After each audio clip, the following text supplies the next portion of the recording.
તો સાંસદ અને ધારાસભ્યોએ પણ આ બાબતને ધ્યાનમાં લીધી, એની શું માંગણી છે એ પણ જાણીએ। નિકાસબંધીના કારણે ભાવ એકદમ ગડગડી જવાના કારણે ખેડૂતોમાં એક આક્રોશ હતો।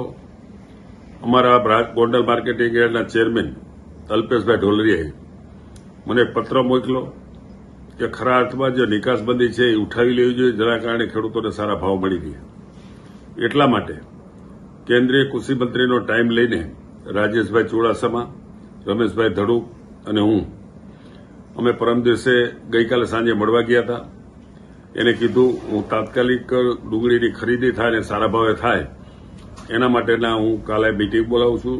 નાફેડની મીટિંગ કરવાના હતા આજે, અને ખેડૂતોને સારા ભાવ મળે એના માટેના અમે ખેડૂતના પ્રતિનિધિ તરીકે અહીંયા પ્રયત્ન કરી રહ્યા છીએ। આ વખતે ડુંગળીના ભાવ સારા હતા અને એકાએક નિકાસબંધી થવાથી અત્યારે ડુંગળીના ભાવ અત્યંત ઘટી ગયા છે। 150 થી 300 વચ્ચે મણના ભાવ છે અને ખેડૂતોમાં વ્યાપક રીતે એને આર્થિક નુકસાન સહન કરવું પડે એવી રજૂઆત છે।